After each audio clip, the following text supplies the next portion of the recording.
And this is Mike Kegley. We are live as we talk about the exhilarating Illini victory over Rutgers. Matt, how would you describe this? And what would you say about it here? That was fun. Wasn't it fun? Yeah, I mean, it was a really good competitive football game, and I thought, you know, uh, once again, Illinois, you know, kind of showed everybody what they are in one score games. I think that the record, at least the last 2 years, and the record in the Bielema era in one score games has been pretty phenomenal, and I think it's also a testament to how this team can react when they don't come out of the gate as well as they'd like to. When you score on your last four offensive possessions, score touchdowns in your last four possessions, that showed me that Barry got in and said, "Hey, what's working, what's not, and let's do more of that." And then, you know, again, sometimes Mike, and you know this as well as I do, like sports sometimes just isn't complicated. Like you get the ball to your best players, and sometimes they do really great, and then sometimes exhilarating things, miraculous things. And short of our friend David Williams, who's supported Illini guys since, I don't know, the first day that you guys started and before you even hired me, but Pat Bryant might be the best wide receiver in Illinois history since maybe David. Like in a sense of like showing up big in big moments and in big games. Like I don't remember another receiver. Maybe Brandon Lloyd was that kind of a receiver at Illinois, but showing up big in big games. But boy, Pat Bryant he's got 3 game-winning touchdowns as a wide receiver this year. And again, kudos to Brett Bielema on sending his kicker out there where if he hadn't shanked it to the left, that had enough juice on it as a 53-yarder, 58-yarder into the wind to make it.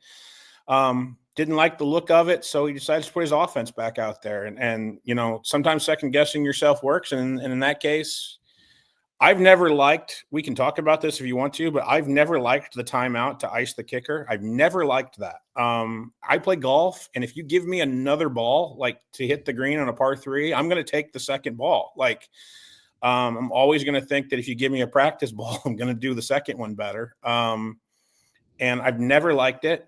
And I think that Greg Schiano got bid on it. And I think Brett Bielema made an excellent call to go, no, I'm not going to send my kicker back out there again. I think my offense can get this. And kudos to the whole operation. I thought pass protection throughout the entire game was relatively pretty good. And then I thought, the whole operation of getting the ball to your best player, Pat Bryant, and letting him get in space. And, he's not the fastest wide receiver in the country, but boy, he can make you miss. And I do think he's going to have a great career on Sundays at the next level after this year. And he proved why today. He's just a really, really special guy, another career day for him. And it got to a point where I really think that, Luke just wanted to look for 13 and just decided if Rutgers isn't going to double cover him, or if they are going to double cover him, maybe Pat can still get open. And sure enough, he made a miraculous play. And that's why Illinois is 8-3 right now.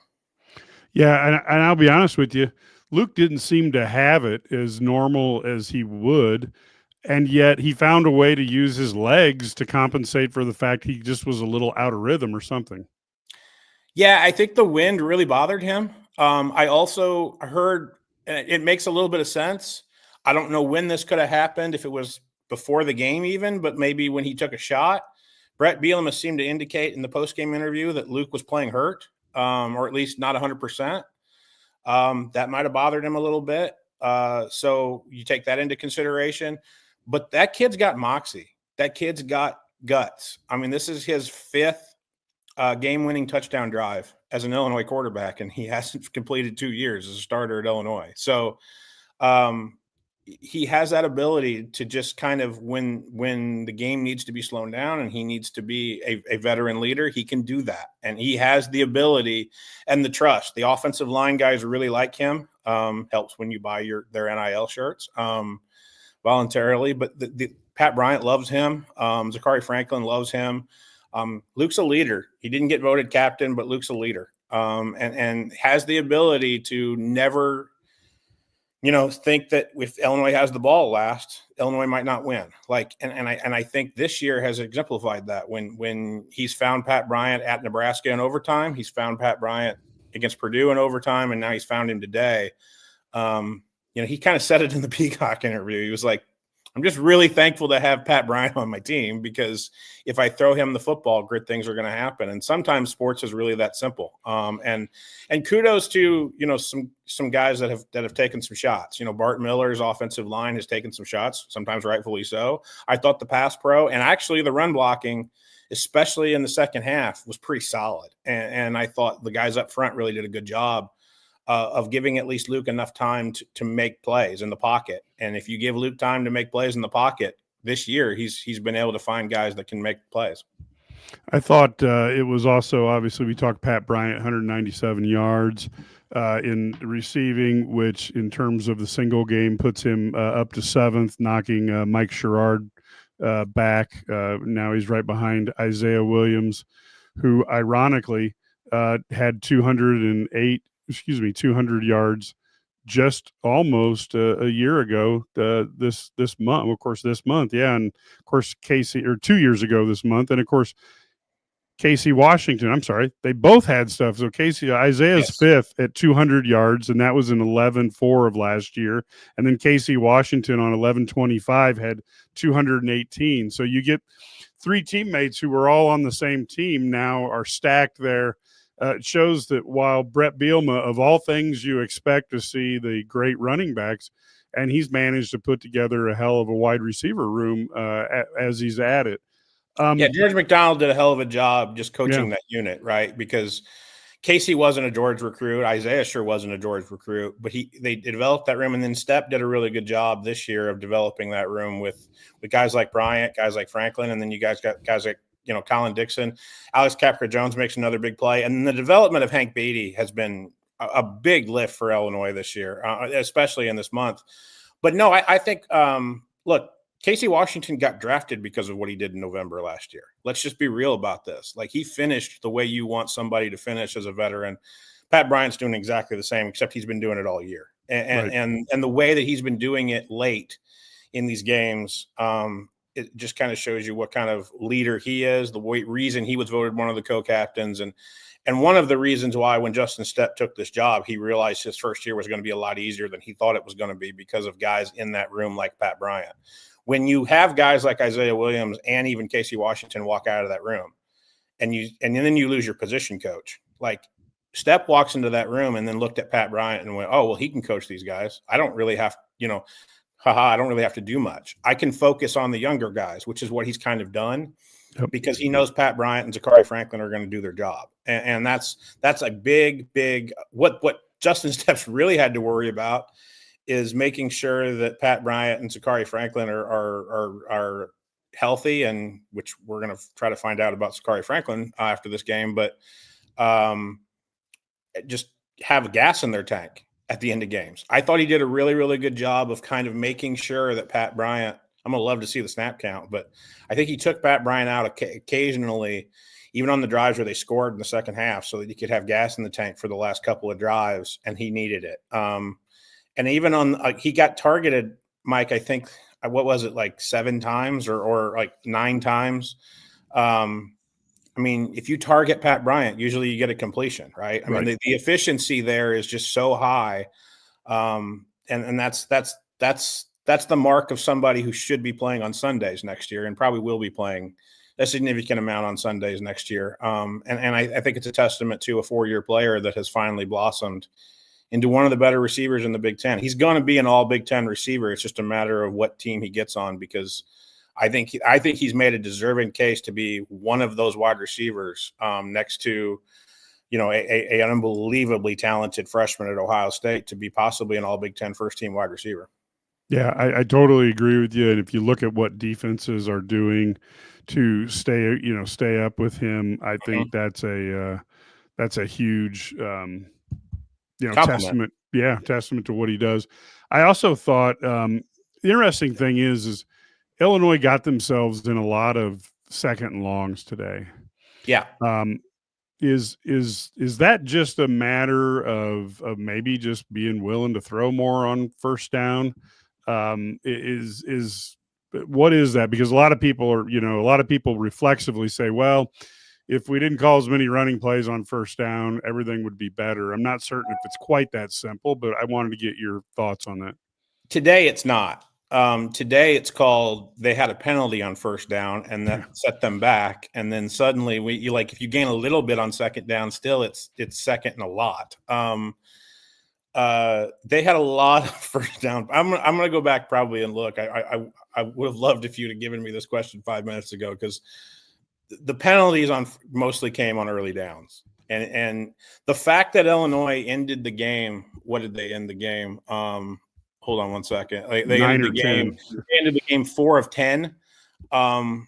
That's to get a first down on 40% of your third downs is actually pretty remarkable when you consider what they were looking at on first down after pre-snap penalties or early down penalties. If I'm not mistaken, I think Melvin Priestley had 4 today. I joked in our game room, half jokingly, that this was the concern that this Illinois coaching staff had all year, which was Melvin Priestley, while being one of the more athletic and physically gifted offensive tackles in the SWAC, he was also the most penalized offensive tackle in the SWAC. He had 4 of them today. He probably earned 3 of them because Bart Miller's got to get him to stop hopping up and down like a bunny, because that's going to get called. Especially when you show up already the most penalized player in the SWAC. They were ready to give Melvin penalties early this year. You got to stay in your stance, man. And then I think he got a unsportsmanlike conduct, which again, that's par for the course for Melvin, which they thought was what they were going to have to coach out of him.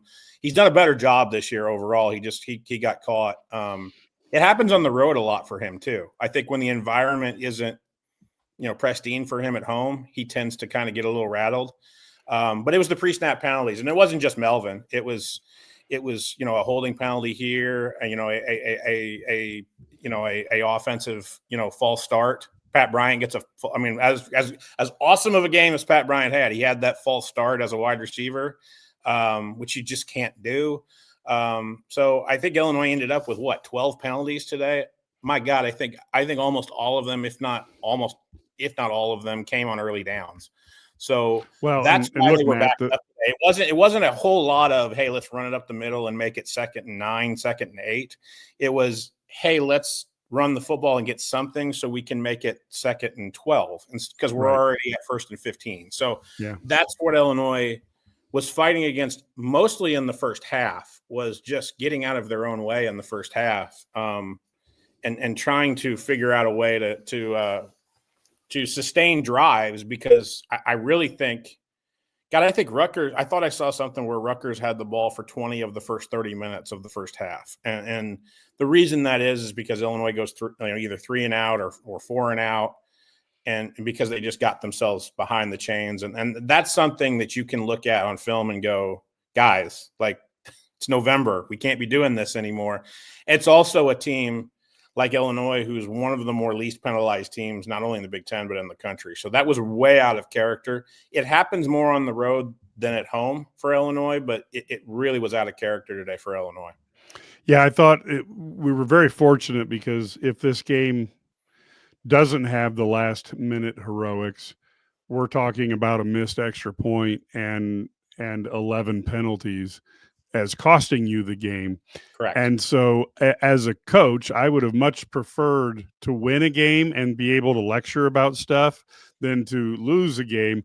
And Illinois is in the very rare air for Illinois teams of being able to win at Northwestern. And if they can get a bowl game, finish the season with 10 wins. How about that? That is an accomplishment that if you would have told me in the preseason that was happening, I would have laughed at you.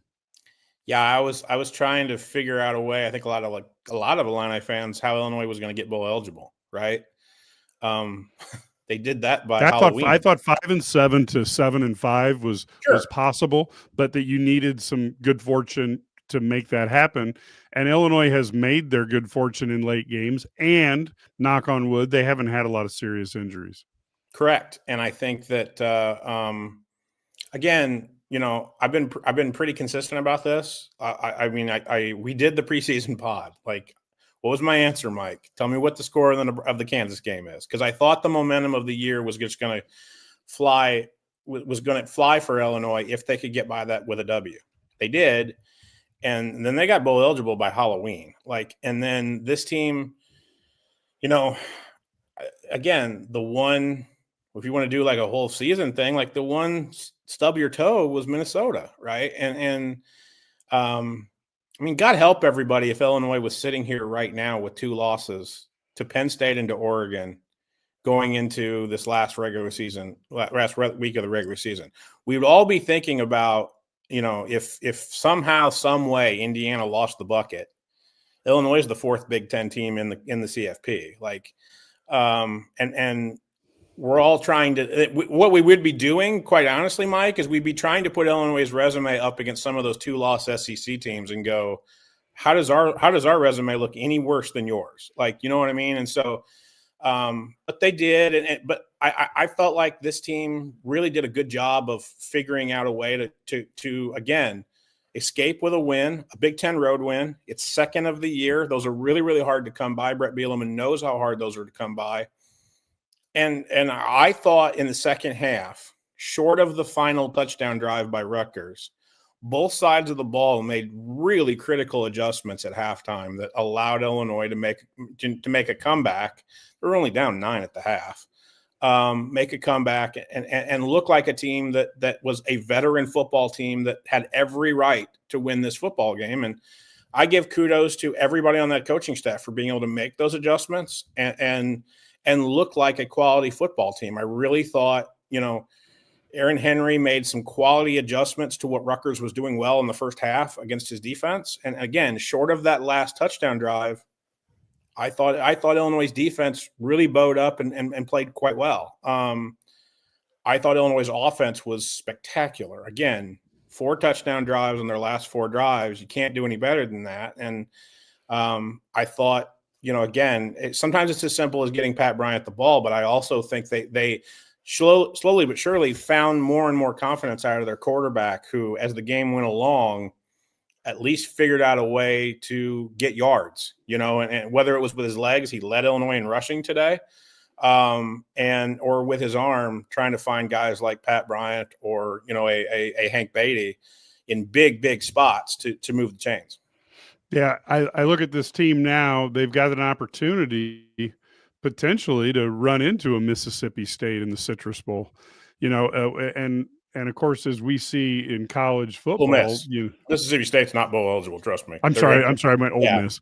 Yeah, Lane Kiffin. There's no happiness in Starkville this year. Yeah, exactly. We wouldn't want a rematch, but no. Lane Kiffin, might be one of the people in line to fight the Illini on New Year's Day. I haven't even been paying attention. Did they lose in Gainesville?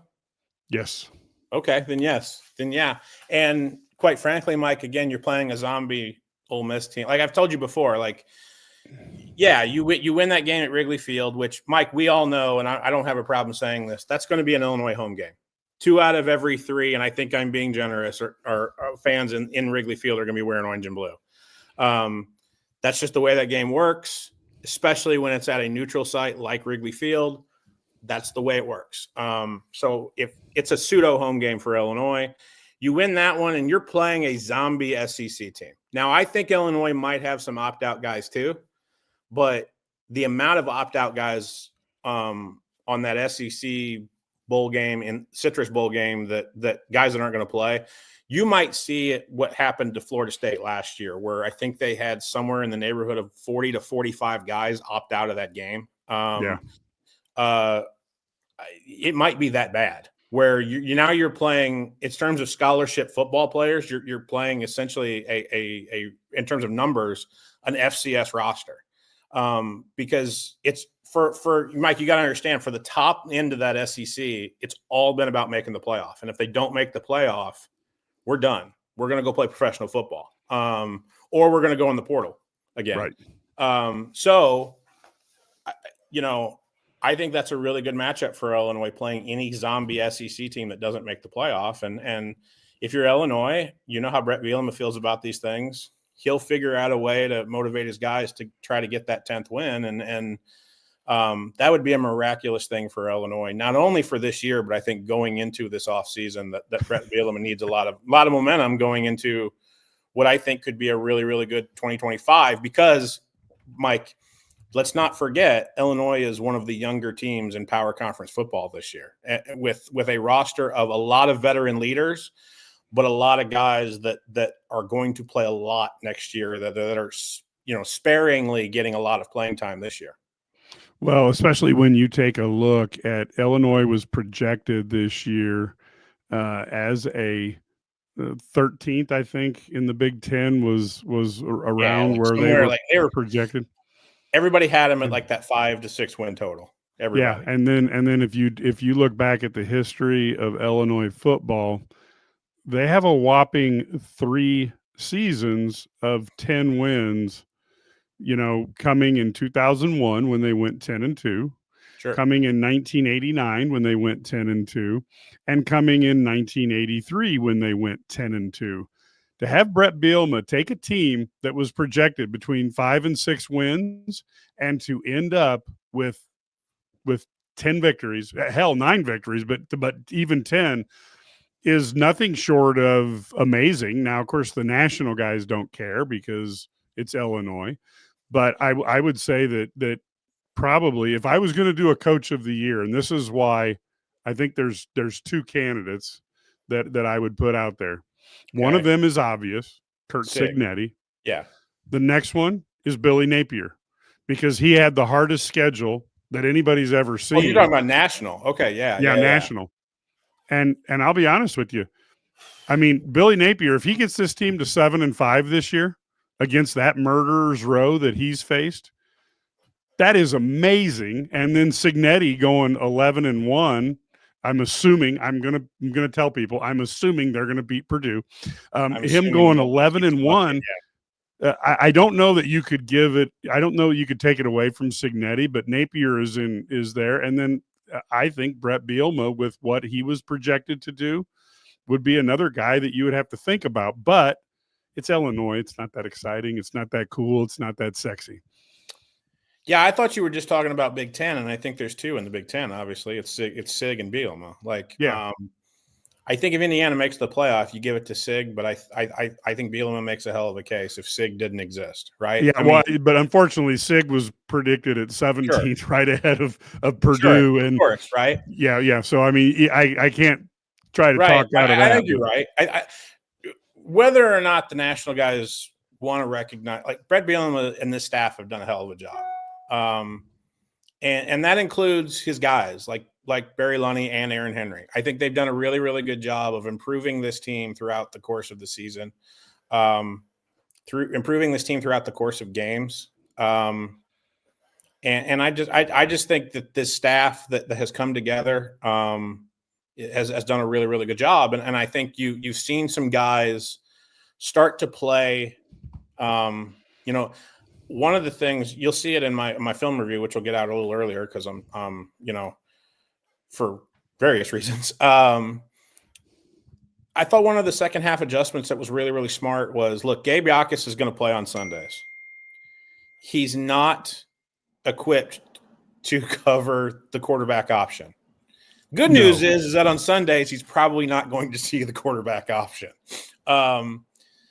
So what did Aaron Henry do in the second half? Like, okay, let's put the middle linebacker on the quarterback, and let's just make sure that Gabe can just go straight toward the pocket. Like that's a very subtle adjustment, but it allowed Rutgers to not move the ball as well and not give, Ethan Kaliamakis like an ability to just kind of scramble or take the RPO when he wanted to. So that's a subtle adjustment that allowed Aaron Henry to get off the field on third downs in the second half.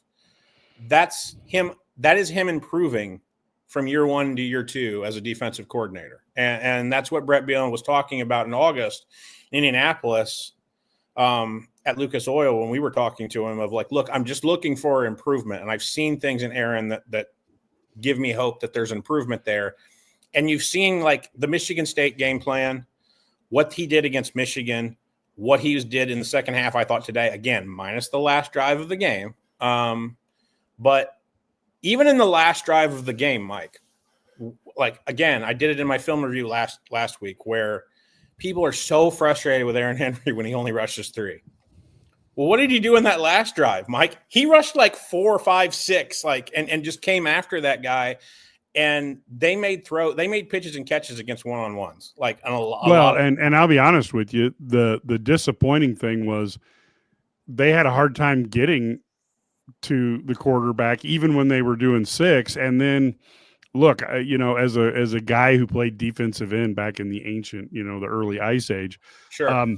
You cannot lose that outside contain, and when you get deeper than the quarterback, you're in trouble if you aren't maintaining, and we saw that out of the guy over the right tackle. We've seen that all year long. Yeah, it's usually been Yakis, where it's right. Like he usually loses leverage, which is he'll shuffle his feet a couple of steps in the wrong direction, and suddenly now he does not have the leverage to make the tackle.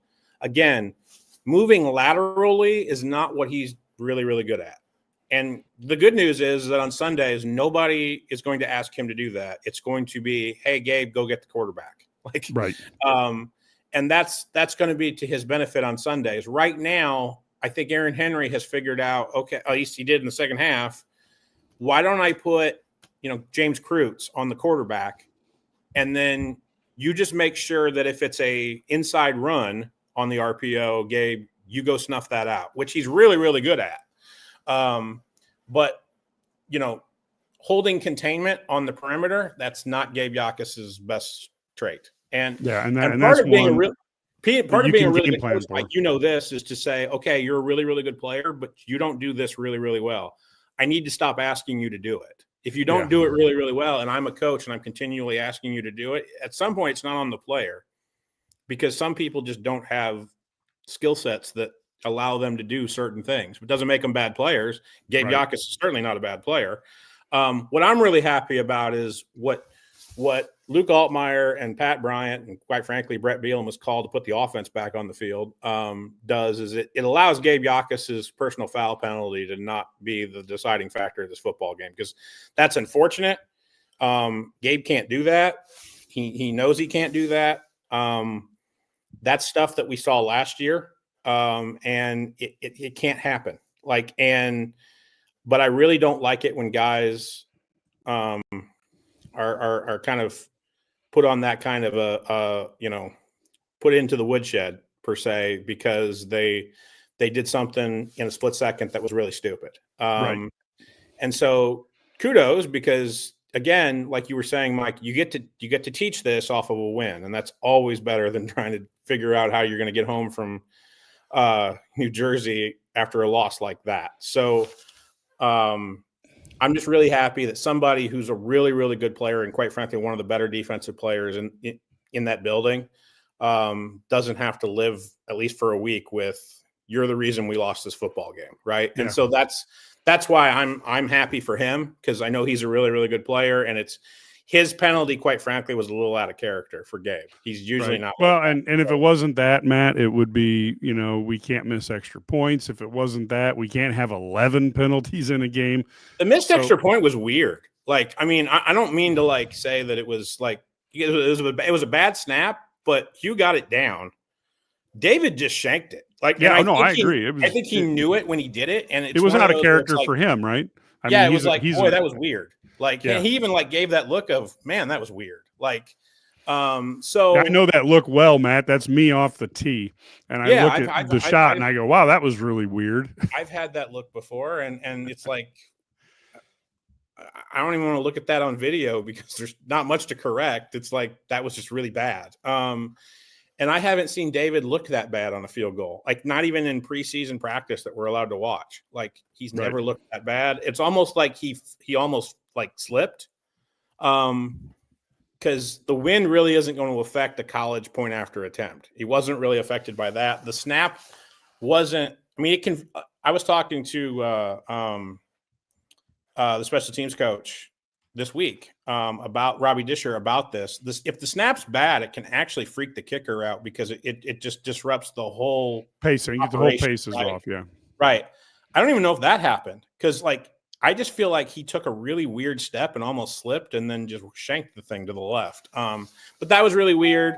I also didn't hate the idea of trying to go for 2 to tie it because at the time it's like, I don't think this game is going to end 17-15. Like, so let's go ahead and do this, right? But that would have been a hell of a deal where it's like because quite frankly, then Illinois got the 2-point play back with Josh McCray. Like, so it's not like chasing points really hurt you, but you knew you were going to have people that go, well, Bielema should have kicked the extra point because chasing points was just dumb. I'm like, no, he's been doing this a while. The card says go for 2 because we can tie it. And like, I don't know how many possessions we're going to get. But I didn't hate the idea there. I just thought the play call was a little weird in the sense that if Pat Bryant's not open, that play is dead. But look at the box score. If Pat Bryant wasn't open today, a lot of plays were dead. So again, I feel like Illinois rode its best players. I thought kudos to the offensive line today. I thought run blocking was pretty solid. I thought Josh Krutz and before he got hurt, Brandon Henderson were really getting out there. I mean, if you saw the touchdown for Josh McCray, Olin Krutz, that's his dad, Josh Krutz, and Brandon Henderson are literally 3 yards in the end zone. Like, Josh could have walked in. The idea, I think it was Melvin. That's the right tag. Yeah, that would have been Melvin. Melvin completely sealed up the 30-yard run for Luke Altmaier where, the announcers, I'm not even going to go there, but like the announcers got one thing right, which was Luke could have like jogged in, which is basically what he did because Melvin Priestley took his guy and then went to the second level and took his guy. And suddenly now you could literally drive an 18-wheel truck down the lane that Luke Altmaier had to walk in the end zone. That was offensive line based and wide receiver blocking based. And I think you can see that. I said it in our game room. That first run for Josh McCray, when I think he got like 17 yards, he broke a tackle, got into the second level, broke another one, got that 17-yard run. Pat Bryant is literally turning to the sideline and like pounding his chest because he knows if he'd have blocked his cornerback, it's now a one-on-one run and McCray probably goes for 60. Like, that's not normal for a wide receiver to do that. Like, that's again why I think Pat Bryant is special, and I think that he's going to be a higher draft pick than people think he's going to be. This spring in the NFL draft, because I think a lot of people are going to see some fundamentals in him that are like, wow, that's a guy we can play in a lot of situations in a professional football organization, and kudos to him because that's a 4-year player that's developed, and I'm really, really happy for him. And so.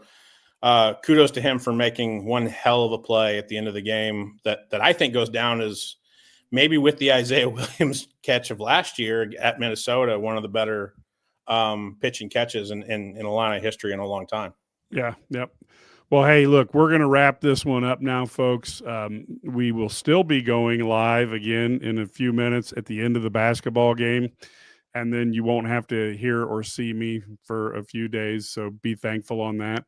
But like I said, this was as exhilarating of a win. You got to go back to the end of last year. And I guess if you would have told me the day Brett Bielema was hired as Illinois coach, we would have this many airborne rallies in the last minute of a game, I would have laughed at you. And clearly I was wrong. So this is another notch in the Brett Bielema belt of why he was a good choice and why Josh Whitman has put together probably the greatest trio of men and women's basketball coach and men's football coach at one time that the University of Illinois has ever had. Yeah, Mike, I think his 7-figure coaches right now are pretty good because Sean is now a 7-figure coach. When you're talking about Brett Bielema, Brad Underwood, and Shauna Green, 1, 2, 3 is your highest paid employees in the state of Illinois. Like, that's not too bad. Like, you know what I mean? And all 3 of them are ranked, so at least for a week. And I think Illinois, I think Illinois has a shot to win 9 regular season games for the first time since 2007. A good shot because they're going to be favored. I kept saying they were going to be favored against Rutgers. Let's also understand, like, you want to talk about a great coaching job that Bielema's done, Mike? This is the 5th time in the last 2 years that Bielema has won a game as a road underdog in a 1-score game. Like, that's coaching, man. Like, that's getting your team prepared, getting your team to mentally and physically believe that they can win this football game, emotionally believe that they can win the football game, and then going out and executing. And quite frankly, Mike, in a game where weather had some impact, that wind was definitely impactful, but also in a game where you have 12 penalties, you didn't play clean football and you won this football game. And so I've said it before and I'll say it again. You've said it even before I did, Mike. You give Brett Bielema somewhat of an even roster with the guy on the other sideline, you give yourself a shot. And I think you've seen it this year where if he has somewhat of an even roster going into the football game, he's got a shot. And I mean, look, I'll be honest with you, and I'll say this, and I get Ohio State fans mad at me all the time, but if you put Brett Bielema in Columbus and you put Ryan Day in Illinois, the Buckeyes probably don't have a loss this year, and Illinois does not have 8 wins. I'm sorry. You can disagree with me all you want, but no, I don't disagree with you on that. And because here's why. I actually think with some of our subscribers in Atlanta, guys, it would be more entertaining football from Ryan Day, but it wouldn't produce more wins. You know what I mean? Like, what is Brett, 9-4 in 1-score games? I mean, it's 9 wins in the last 2 years in 1-score games, and that's pretty phenomenal. Like, yeah. And the idea that they've been able to go to Nebraska and win an overtime game, and execute in the way they did down the stretch there, and then go to Rutgers and win a road game the way that I thought, again, short of the final drive on defense, which I still don't think is you got to start. You got to look. Let's. We haven't even mentioned the bad, but like I know we got to get out of here. But like the tackling was bad. You was poor tackling. You had too many penalties. Basically, you did a lot of dumb stuff on the last drive to where Rutgers is able to maybe escape with a victory. Because I thought it would have been an escape. They were up at half, but like Illinois is playing bad. Like, and then you're able to continue to just go down and score, go down and score, go down and score.